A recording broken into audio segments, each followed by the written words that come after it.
like to look at an application of linear approximations. This is probably not the best example to make you see why you would want to do a linear approximation, but it is a pretty good example that allows you to check the accuracy of the linear approximation, which is why I wanted to use it first. Okay?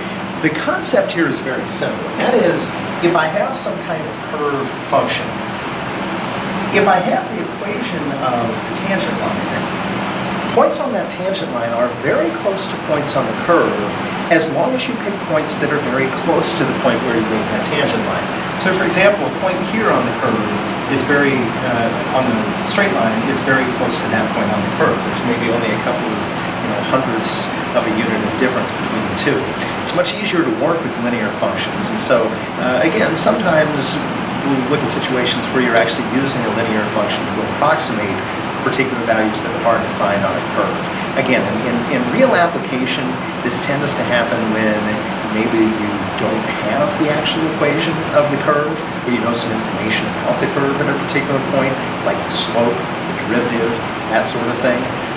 So again, you have to kind of play along with this. This example is not so much why it's used as just how it can be used, and kind of gives you an example of how accurate it is. Okay, so we have this idea that we can say that a derivative of a function is the same thing as f prime of x.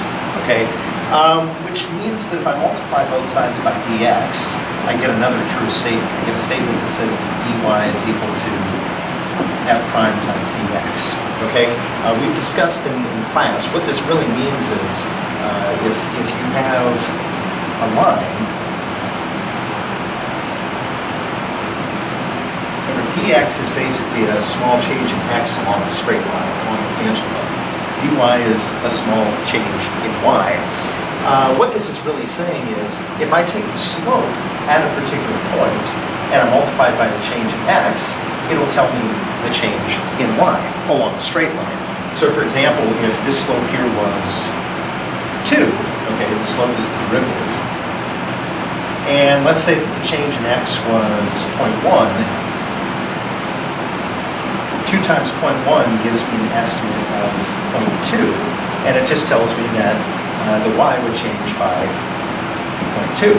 And you can check it, 0.2 divided by 0.1 is in fact a slope of 2.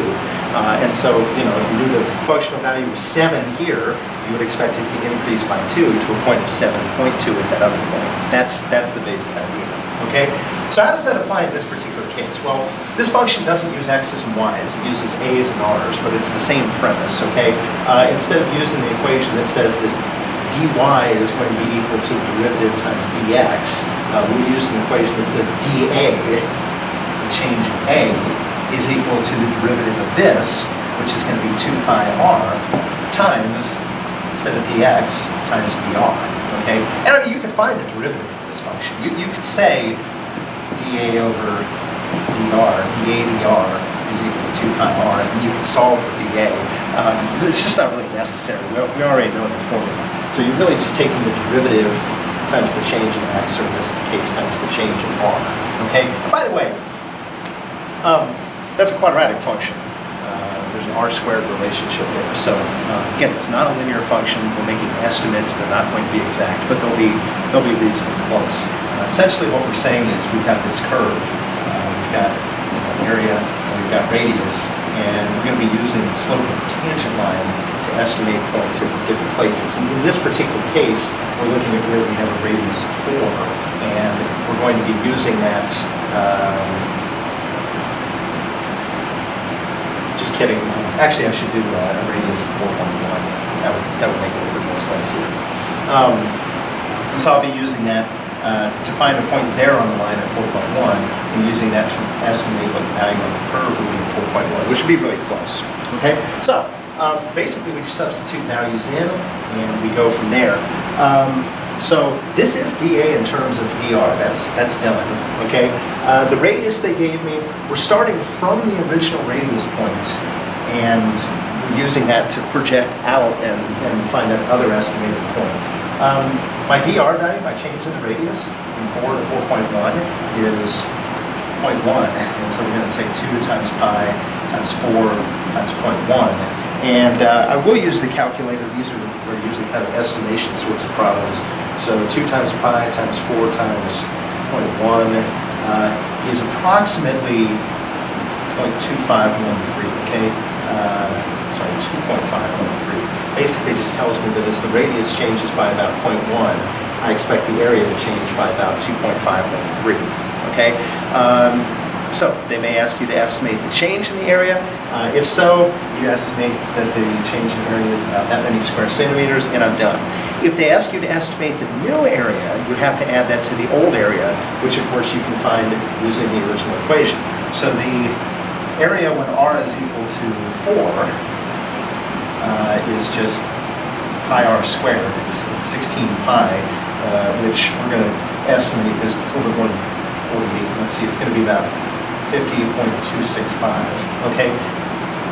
dA is the estimated change in the area. That's about 2.513, so we can add that increase of 2.513, and let's see, if we add that together, looks like it's going to be about 52.778 square centimeters is the estimated area, okay? Now, if I want to find the error is going to be the actual area minus the approximate area. The actual area, of course, will be 4.1 squared times pi, which is approximately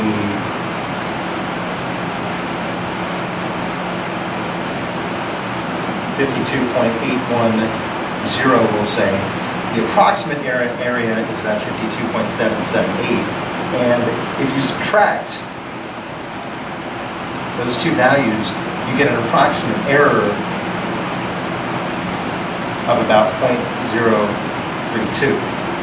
What this says is my approximation was a little bit low. Basically, if I add 0.032 to it, I would get the actual area. Now again, was this approximation necessary? Absolutely not, because I had the original function. But it shows you that for a very, very small change in the radius of 0.1, we get an estimate of the error that's within about 300ths, which is reasonably close. Okay, so that's one example where you can see an application of this concept. I'd like to show you one final example of a linear approximation problem. This is a little bit closer to what you might see on the multiple choice part of the AP exam. I didn't include multiple choice here, but it's the same general setup.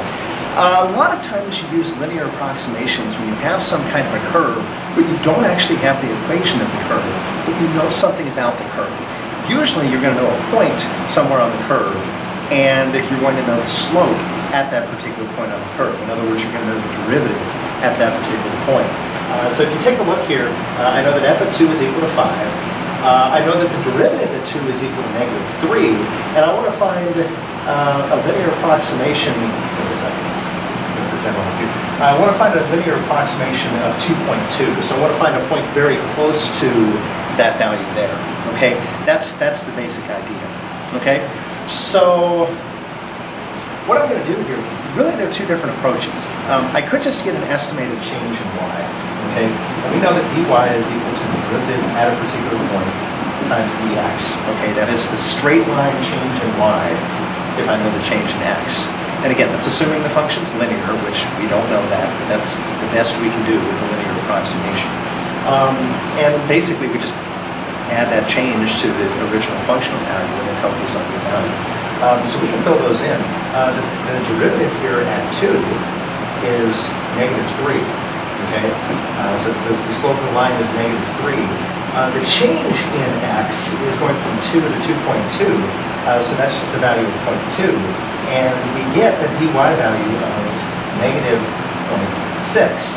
Basically, that's telling me that if the slope is -3, if I change by 0.2 in the x direction, I'd expect my function to drop by -0.6. And by the way, if you take a change in y of -0.6 and you divide by a change in x of 0.2, you're going to get -3. So the slope should work out correctly. You should be able to test that.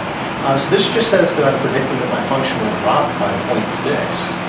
So really, I'm just going to take that functional value at 2 of -0.3, decrease it by 0.6, and so again, my functional value was 5. and I'm going to decrease it by 0.6, and I get an answer, an estimated functional value of about 4.4. So we're estimating that f of 2.2 is approximately 4.4. That's the information we have there. Okay. The other approach to do this is to actually write the equation of the linear approximation line. You can just use point slope form to do that. It's the same thing. It's just a slightly different order.